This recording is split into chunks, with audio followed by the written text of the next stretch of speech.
nosso coração. A adoração está dentro do nosso coração. Muito mais do que as nossas vozes, o nosso ser te canta. O nosso coração reconhece o teu poder, a tua glória, a honra, a força que existe em ti, Senhor. Nosso coração reconhece um amor maravilhoso e sem fim que o Senhor tem por nós, Pai. O nosso coração reconhece, Pai, quando do céu desce a cura para as nossas almas, desce a cura para as nossas mentes, desce a cura para o nosso corpo, porque tudo vem de ti, Senhor. Nós estamos nas tuas mãos, nós somos teus, Pai. Nós te bendizemos e adoramos. Eu acho que nós podemos fazer melhor do que a torcida do Santos e do que por isso.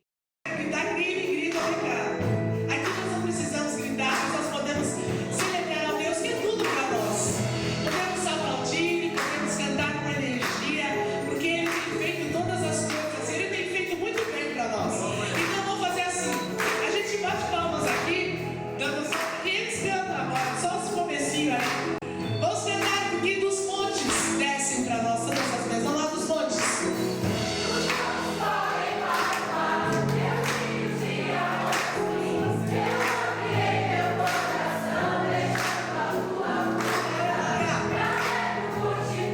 Adore ao Senhor, igreja. Esse amor nos alcança. Aleluia. Cantarei teu amor pra sempre. Cantarei teu amor pra sempre. Cantarei teu amor pra sempre. Cantarei teu amor pra sempre. Os montes podem partir de amor por mim. Eu abrirei meu coração, deixando a tua cura. Me alegres por te pertencer. Eu cantarei assim pras mãos. Meu amor me alcança e me faz cantar. Cantarei teu amor pra sempre. Cantarei teu amor pra sempre. Cantarei teu amor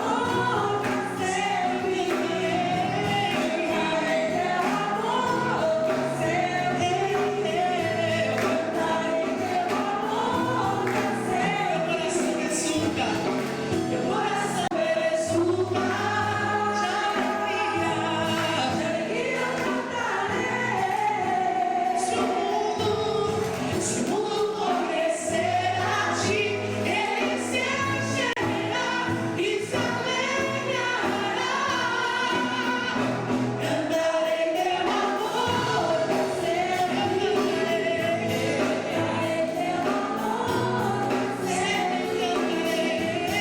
Cantarei teu amor pra sempre.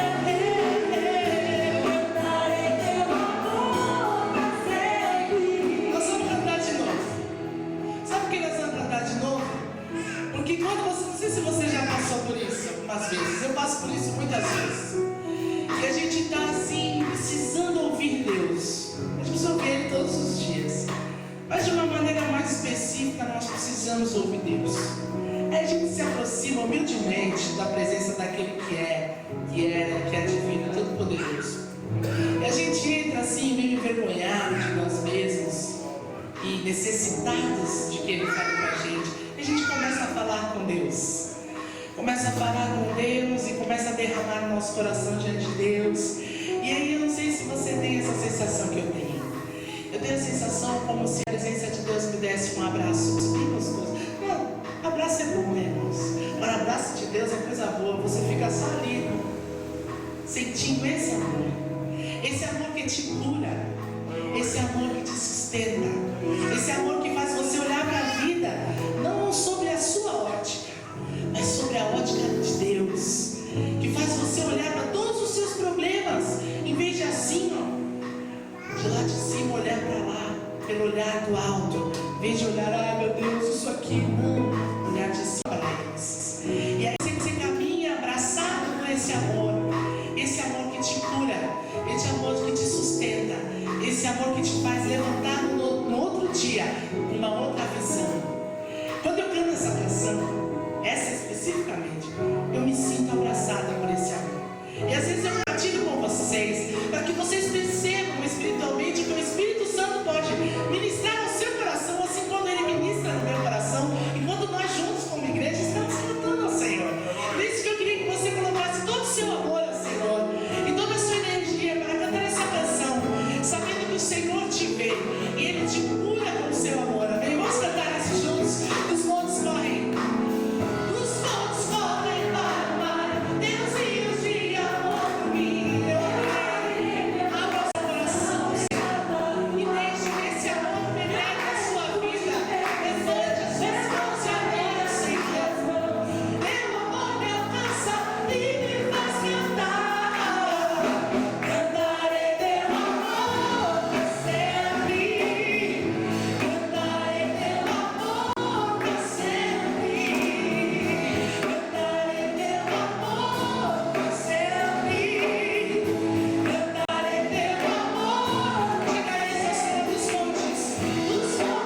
nos abençoa.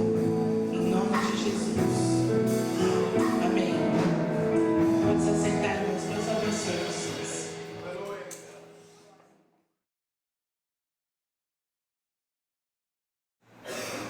Já há algumas semanas nós estamos em Lucas 23 e hoje nós vamos ver o veredito final desse julgamento. Esse julgamento teve seis fases. 3 fases foram judaicas, 3 fases foram gentílicas. E nós percebemos e vimos desde o início que todo esse julgamento,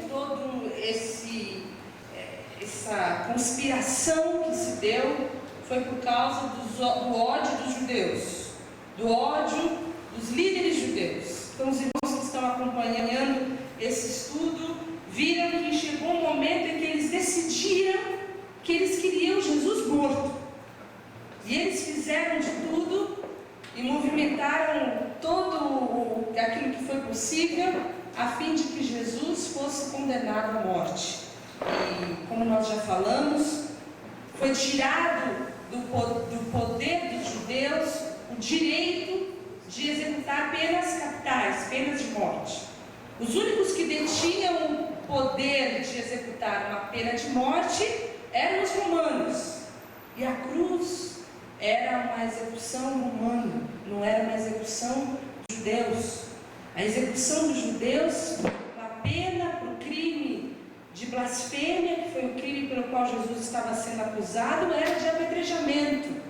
Mas já havia a profecia de que Jesus seria morto numa cruz. E aqui nós temos esse momento em que Jesus vai ser executado.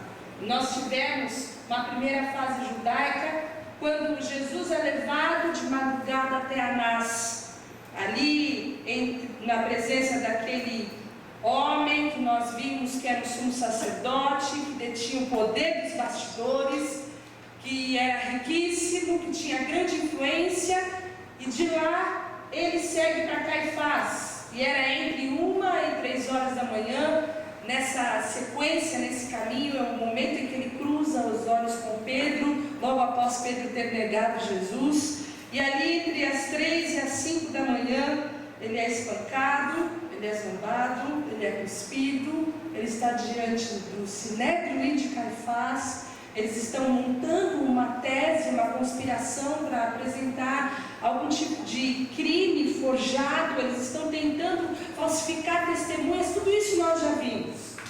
E aí, quando o sol aparece às 5 da manhã, o Sinédrio então legalmente, legitimamente se reúne e apresenta a acusação contra Jesus, e ali há um julgamento simulado, com um veredito pré-determinado. E em todos esses julgamentos, Jesus foi culpado, foi condenado nos três julgamentos judeus da fase judaica por ser um blasfemo, porque ele alegava ser o Cristo, o Messias, o Filho de Deus. Então, de manhã cedo, eles levam Jesus até Pilatos. Eles não entram no pretório, como nós vimos. Pilatos, pela primeira vez, recebe Jesus com uma acusação de que ele é um rebelde, de que ele está praticando uma insurreição e de que ele está proibindo as pessoas de recolherem os tributos contra Roma. Ele é inimigo, ele é rival de César, ele precisa ser morto. E nós vimos que Pilatos sabia que era por inveja que aqueles homens estavam trazendo Jesus até eles. Eles tinham uma rivalidade já, Pilatos e os judeus. Eles não tinham provas, eles não tinham testemunhas, e Pilatos sumariamente rejeita a acusação.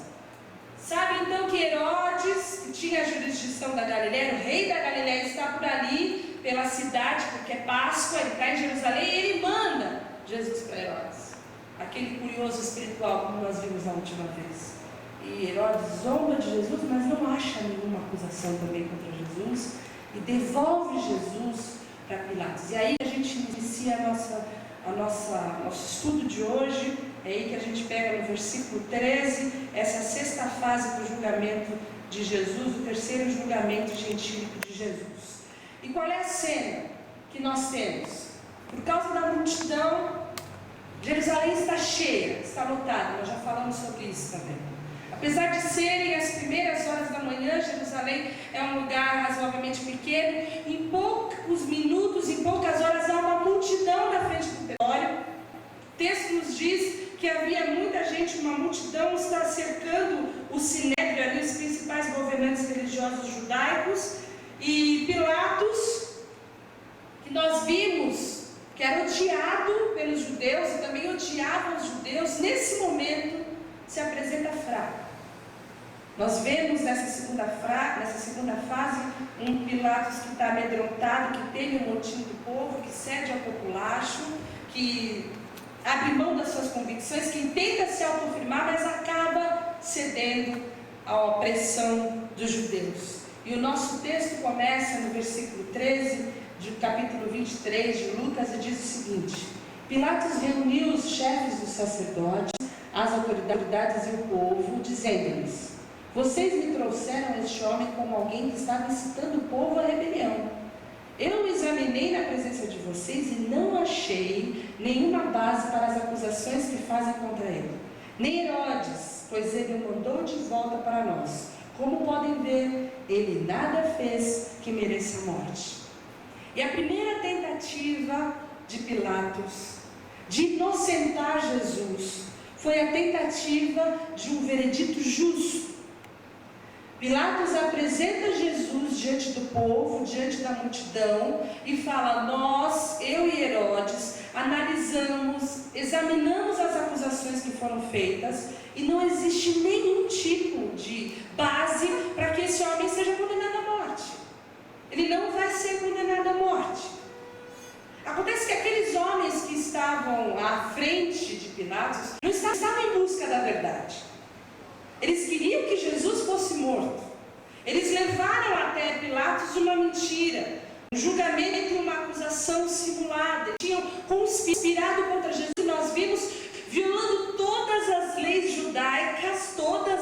judaicas, a fim de condenar Jesus à morte. E ele, sabendo da intenção daquele povo, faz uma segunda tentativa. Tenta fazer um acordo. No versículo 16 ele fala: portanto, eu o castigarei e depois o soltarei. E parece lógico, injusto a gente sabe que é, mas é lógico que Pilatos fale: olha, não tem acusação nenhuma contra esse homem, ele é inocente, mas eu vou castigar.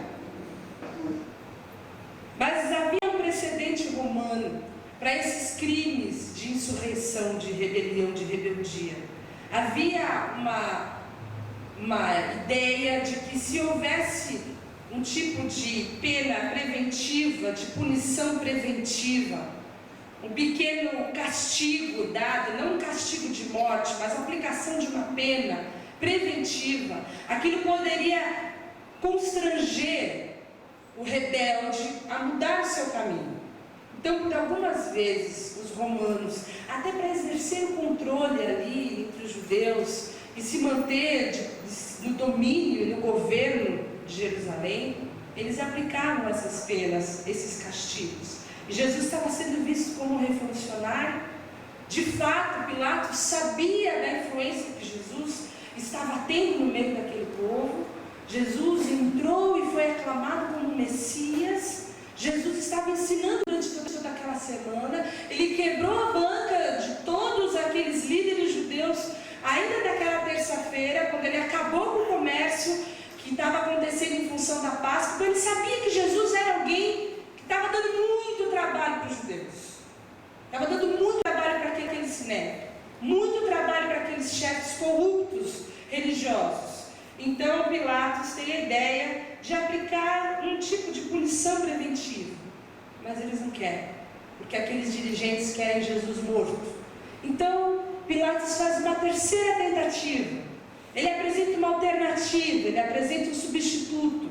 E o nosso texto, nos versículos 17 a 19, dizem o seguinte: ele era obrigado a soltar-lhes um preso durante a festa, ele e Pilatos. A uma só voz eles gritaram: acabe com ele, solta-nos Barrabás. Barrabás havia sido lançado da prisão por causa de uma insurreição na cidade e por assassinato. Havia um costume de Pilatos libertar um preso no dia de festa. E agora Pilatos oferece que seja solto Barrabás. E o nosso texto diz que ele tinha sido preso por causa de uma insurreição e por assassinato. Mateus 27, 16 diz que ele era um preso notório. Quem é um preso notório hoje no Brasil? Oi? Beira-Mar. Marcola, Beira-Mar. Quem mais? Cachoeira não está preso. Goleiro Bruno. Oi? Goleiro Bruno. Então, o goleiro, vocês querem quem? Beira-Mar ou Jesus? Era mais ou menos isso. O texto diz que era um preso notório, aquele menino que matou a Nardoni, né? Um preso notório, alguém que promoveu uma certa indignação na cidade. Marcos 15, 7 diz: um homem chamado Barrabás, que estava na prisão com os rebeldes porque havia cometido assassinato durante uma rebelião, reitera o nosso texto de Lucas. Mas João diz que ele era também ladrão, ele era salteador. Boa gente, ladrão, assassino, rebelde. Era alguém que foi comprovadamente culpado, ele foi condenado, ele teve direito a um julgamento justo, ele estava preso diferentemente de Jesus, ele era culpado. E Pilatos então desmascara a hipocrisia daqueles judeus, que chegam com um homem inocente dizendo que era um rebelde. Chegam com um homem inocente dizendo que era rival de César. Chegam com um homem inocente que veio trazer a paz, que veio trazer a salvação, veio anunciar a graça, as boas novas do Evangelho, e dizem que ele era alguém que estava praticando insurreição. E aí Pilatos fala o seguinte: se eles estão realmente preocupados com isso, com César, então eles não vão querer Barrabás solto. É o pior tipo que pode ser solto da cidade hoje, é o Barrabás. Mas aí, mais uma vez, eles são obrigados a revelar a sua hipocrisia, porque eles sabem que ele é um rebelde, eles sabem que ele é um assassino, eles sabem que ele é um ladrão, mas eles querem Jesus morto, e o texto diz que eles começam a clamar: solta-nos Barrabás. Eles clamam: liberte o revolucionário, liberte o assassino, liberte o ladrão e mate o inocente. Era isso que aqueles homens faziam. E é nesse exato momento que entra em cena a esposa de Pilatos. E a gente vai para Mateus 27, no versículo 19, que diz que, estando ele assentado no tribunal, sua mulher mandou dizer: não te envolvas na questão desse justo, porque muito sofri em sonho por causa dele. Enquanto todo aquele movimento acontecia, essa mulher tentava dormir e não conseguia. E ela recebeu algum tipo de revelação, mas em sonho ela recebeu uma convicção de que Jesus era inocente. Ela fala: não te envolvas na questão desse justo. E essa mulher tem uma certeza tão grande que tenta impedir que o seu marido pronuncie um tipo de julgamento injusto contra Jesus, que ela interrompe a sessão, ela interrompe o julgamento. E vocês sabem que às mulheres não era dado o direito de muitas coisas, mas com certeza não era dado o direito de interromper o julgamento para mandar um recado para o marido: sai dessa, esse homem é justo, não te envolvas numa questão com esse justo. E nesse momento, enquanto ela está tentando convencer o seu marido, o versículo 20 e 21 de Mateus 27 diz que os principais sacerdotes, os anciãos, persuadiram as multidões a que pedissem Barrabás e fizessem morrer Jesus. O governador, pois, perguntou-lhes: qual dos dois quereis que vos solte? E disseram: Barrabás. E mais uma vez a gente vê a influência desses chefes religiosos, a influência desse sinédrio, enquanto Pilatos está envolvido nesse aviso da sua esposa, Sinédrio ganha fôlego para persuadir o povo a clamar para que Barrabás seja solto. E esse povo volúvel era aquele povo que eles estavam super preocupados em não agredir e não suscitar uma insurreição no meio deles. Se vocês se lembrarem no começo do estudo, eles fizeram tudo na calada da madrugada porque eles tinham medo do povo. Mas o povo era volúvel. Esse mesmo povo tinha clamado na segunda-feira, gente, de segunda para sexta-feira é muito pouco tempo. Bendito é o que vem em nome do Senhor, hosana nas alturas. Colocaram as palmeiras no chão. Eles declararam a Jesus Cristo como sendo o Messias, o Cristo de Deus. E nesse momento, eles clamavam pedindo a sua morte.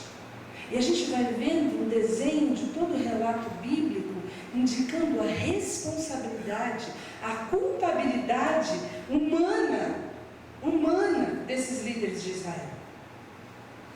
Como eles interviram, como eles influenciaram, como eles convenceram o povo nesse momento a libertar Barrabás. E apesar de Pilatos estar tendo um momento de um tipo de senso de justiça, apesar dele tentar manter alguma integridade como um juiz e tentar fazer o que é direito, esse povo clama por libertar Barrabás. Até que vem a quarta alternativa e Pilatos tenta se afirmar. E os versículos 20 e 21 já de Lucas 23 diz: desejando soltar a Jesus, Pilatos dirigiu-se a eles novamente. Mas eles continuaram gritando: crucificam, crucificam. Até que vem a famosa pergunta de Mateus 27, 22. Tornou-lhe Pilatos: que farei então de Jesus, que se chama Cristo? Disseram todos: seja crucificado. Ele tem a possibilidade de libertar, e a gente não sabe se era o ódio que ele nutria dos judeus que fazia tentar libertar Jesus. A gente não sabe se era esse senso de justiça que eu falei, se era um tipo de peso na consciência, ou se ele estava encantado com a majestade do Filho do Homem, se ele tinha conhecimento de todos os feitos que Jesus realizara, e de algum modo aquele pretório estava tomado pela glória de Deus. O que eu sei é que esse Pilatos tentou de todas as maneiras se ver livre de Jesus. Ele queria se ver livre da condenação dele, ser o responsável por condenar Jesus, mas esses judeus querem Jesus torturado. Esses judeus começam a clamar que ele seja crucificado, que ele receba a pior punição que poderia receber um homem naquele momento, seja exposto, nu, publicamente, seja envergonhado, seja humilhado, seja desonrado, seja suspenso, pendurado numa madeira, exposto ao frio da noite, ao sol durante o dia. Era isso que eles desejavam para Jesus. E é nesse momento que Pilatos então se afirma diante daquele povo, no versículo 22 de Lucas 23, pela terceira vez ele lhes falou: por quê? Que crime este homem cometeu? Não encontrei nele nada digno de morte, vou mandar castigá-lo e depois o soltarei. E ele sabe o que é o certo, e ele tenta não ceder à ação implacável de Jesus, mas o versículo 23 diz que eles pediam insistentemente, com fortes gritos, que ele fosse crucificado, e a gritaria prevaleceu. Eles começam a gritar. Ele tinha de algum modo oferecido a alternativa de libertar o preso, que seria Barrabás, e nesse momento então, aqueles homens, aquela multidão, aquele povo, começa a gritar e a fazer um movimento tão grande que pressiona Pilatos, e o texto diz que a gritaria prevaleceu. Nós precisamos continuar a história em Mateus 27, 23 a 25, que diz: Pilatos, porém, disse: pois que mal fez ele? Mas eles clamavam ainda mais: seja crucificado. Ao ver Pilatos que nada conseguia, mas pelo contrário que o tumulto aumentava, mandando trazer água, lavou as mãos diante da multidão, dizendo: sou inocente do sangue deste homem. seja isso lá convosco. E todo o povo respondeu: o seu sangue caia sobre nós e sobre os nossos filhos. Pilatos então faz aquela cena célebre que todos nós conhecemos de lavar as suas mãos. E da onde ele tirou isso? Era um costume romano? Não. Ele tirou isso da lei mosaica.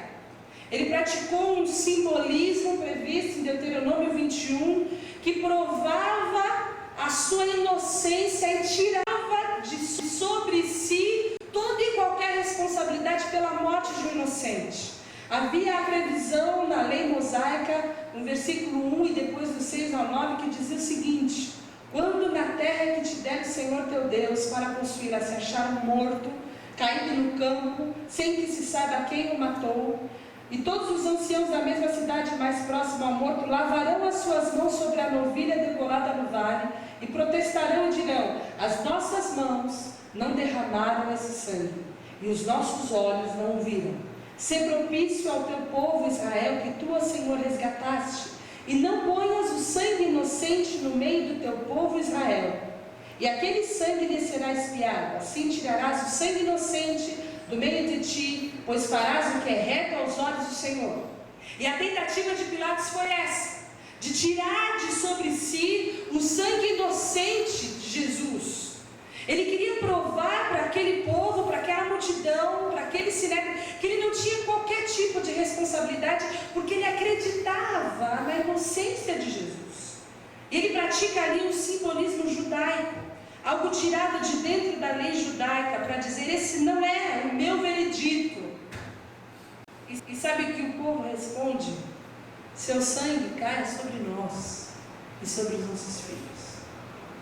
A responsabilidade é nossa, não é dos gentios, é nossa, dos judeus. É minha responsabilidade. Caia então a responsabilidade, eu assumo. Pode matar Jesus. Pilatos tentou de muitas maneiras arranjar uma saída, mas ele nesse momento lava as suas mãos. Ele não conseguiu um veredito justo, ele não conseguiu um acordo com uma punição menor, ele ofereceu um substituto, Barrabás, mas eles não quiseram. Ele tentou se afirmar, mas ele também não conseguiu. Pilatos, em todas as suas tentativas, não logrou êxito nenhum, até que ele concorda. E o versículo 24 diz: então Pilatos decidiu fazer a vontade deles. Libertou o homem que havia sido lançado na prisão por insurreição e assassinato, aquele que eles haviam pedido, e entregou Jesus à vontade deles. Pilatos decidiu fazer a vontade deles e entregou Jesus à vontade deles. Mateus 27 diz: então Pilatos soltou-lhes Barrabás, mandou açoitar Jesus e o entregou para ser crucificado. Marcos 15:15 diz: desejando agradar a multidão, Pilatos soltou-lhe Barrabás, mandou açoitar Jesus e o entregou para ser crucificado. João 19 diz: então Pilatos mandou açoitar Jesus, e ele é mais detalhista, diz que os soldados teceram uma coroa de espinhos e a puseram na cabeça dele, fizeram com uma capa de púrpura, chegando-se a ele diziam: salve, rei dos judeus, e batiam-lhe no rosto. E ele começou a sofrer os açoites, e ele sofreu esses açoites por um instrumento denominado flagrum, que era de origem romana. Era um tipo de chicote de couro com muitos fios, e na ponta desses chicotes eram amarrados ferros ou ossos, e eles aplicavam esses açoites de forma que rasgavam-se os tecidos, rasgavam-se músculos, e em algumas pessoas rasgavam-se até órgãos internos, e muitos morriam sem serem crucificados. De tão tremenda era a flagelação, o efeito no corpo humano dessa flagelação. E eles teceram uma coroa de espinhos, que era feita dessa planta Ziziphus spina, da família das lamináceas, E essa coroa foi colocada na cabeça de Jesus, enterrada por pauladas, Mateus fala isso. Mais de 70 espinhos perfuraram a cabeça de Jesus. Esses espinhos tinham cerca de 3 a 4 centímetros de comprimento. Jesus então passa a ser zombado e açoitado. E colocam um manto vermelho de rei e começam a falar: salve, rei dos judeus! E dá bofetadas na cara de Jesus. E Jesus passa a sofrer as mesmas humilhações e ainda terríveis açoites muito piores do que ele já tinha sofrido naquela madrugada no céu. Eles cuspiram e bateram na cabeça com pedaços de pau, Mateus diz. E no meio desses açoites, Pilatos interrompe e traz Jesus. Ele traz Jesus e mostra Jesus para o povo. Ele traz Jesus ferido, ele traz Jesus machucado, ele traz Jesus sangrando, numa tentativa de aquietar o ódio, o clamor daquele povo que queria ver Jesus morto, numa tentativa de acalmar aquela ira e falar: será que já não é o suficiente? E João diz que Pilatos saiu e disse aos judeus: vejam, eu o estou trazendo a vocês para que saibam que não acho nele motivo algum de acusação. Quando Jesus veio para fora usando a coroa de espinhos e a capa de púrpura, disse-lhe Pilatos: eis o homem. Ao vê-lo, os chefes dos sacerdotes e os guardas gritaram: crucificam, crucificam.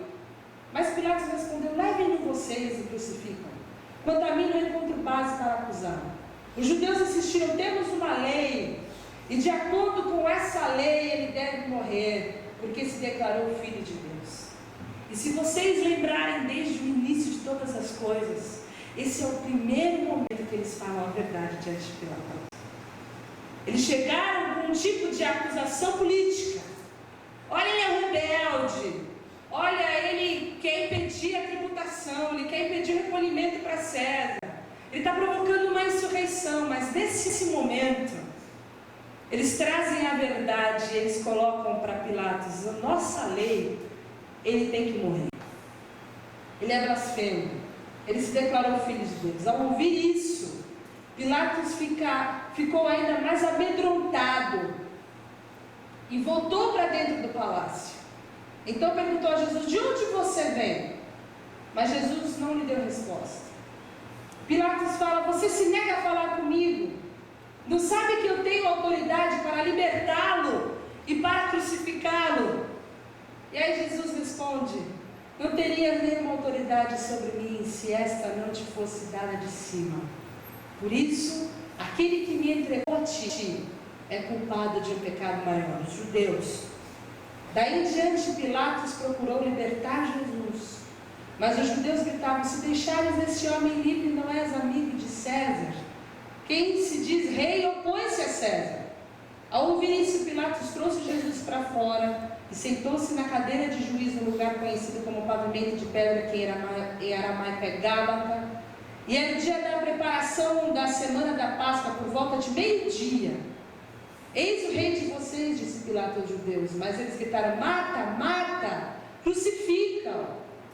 Devo crucificar o rei de vocês? Perguntou Pilatos. Não temos rei senão César. Olha a hipocrisia, qual o nível que os judeus chegam. Responderam os chefes dos sacerdotes. Finalmente Pilatos o entregou a eles para ser crucificado. Então os soldados encarregaram-se de Jesus. Esse foi o quadro da condenação de Jesus. E eu não sei se você consegue entender o alcance da rejeição que Jesus sofreu daqueles judeus. Quando nós lemos em João que ele veio para os que eram seus e os seus não o receberam.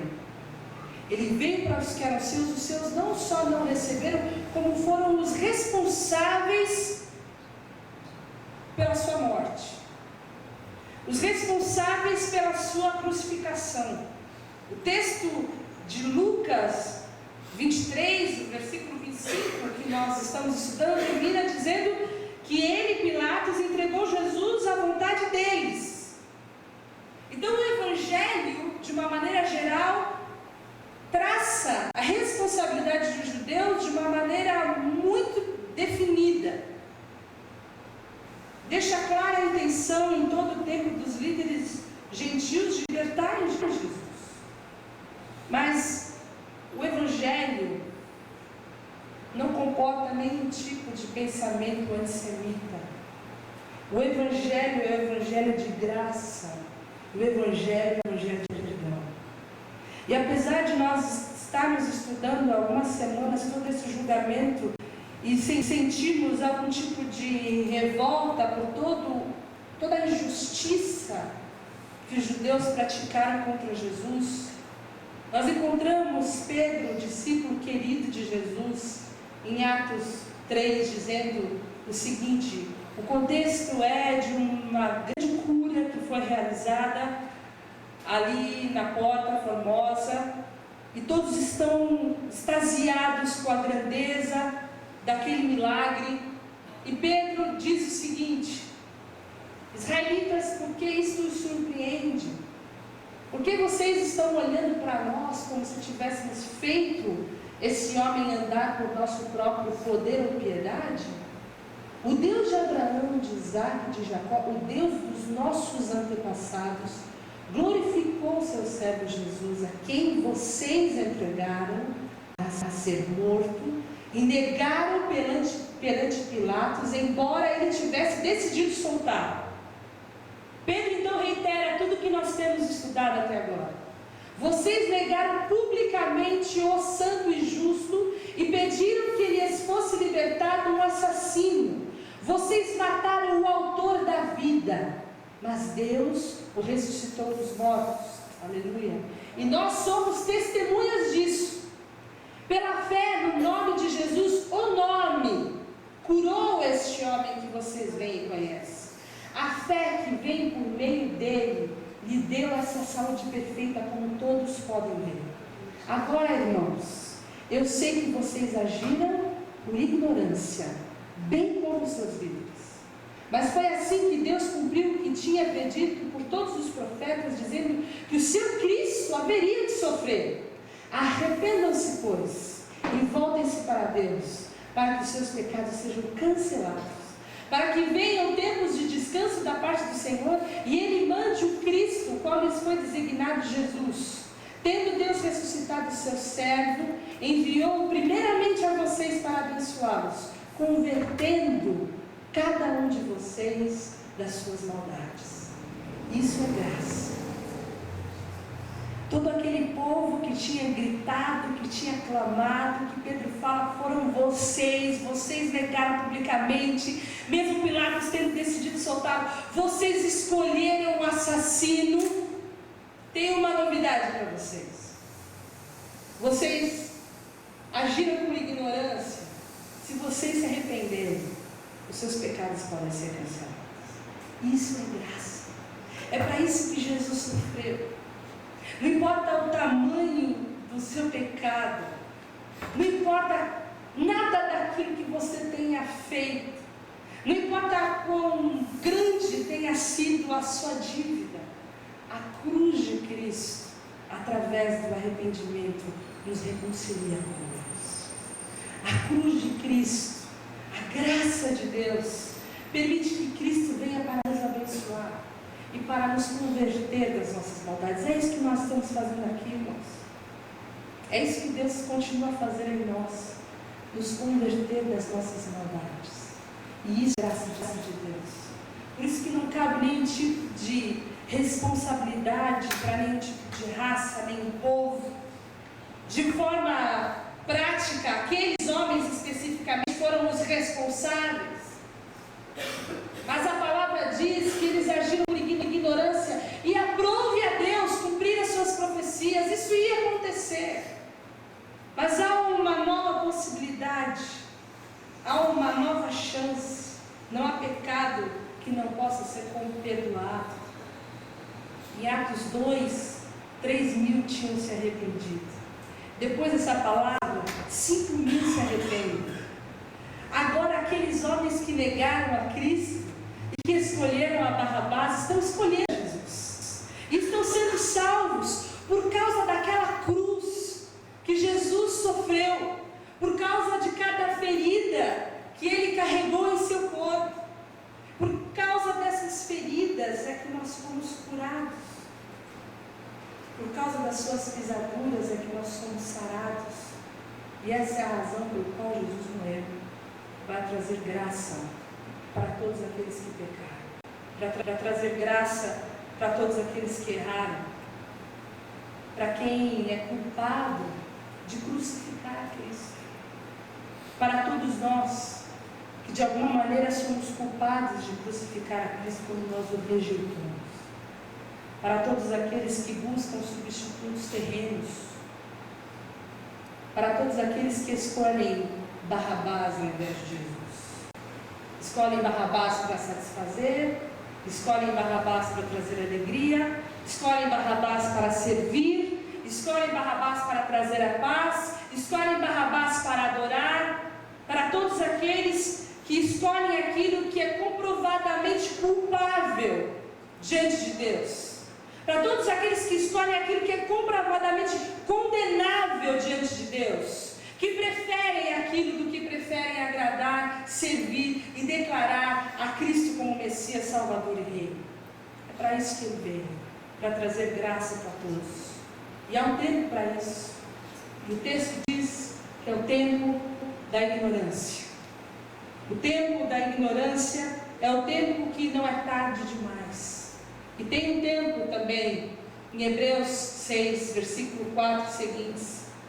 Ora, para aqueles que uma vez foram iluminados, provaram o dom celestial, tornaram-se participantes do Espírito Santo, experimentaram a bondade da palavra de Deus e os poderes da era que há de vir, e caíram.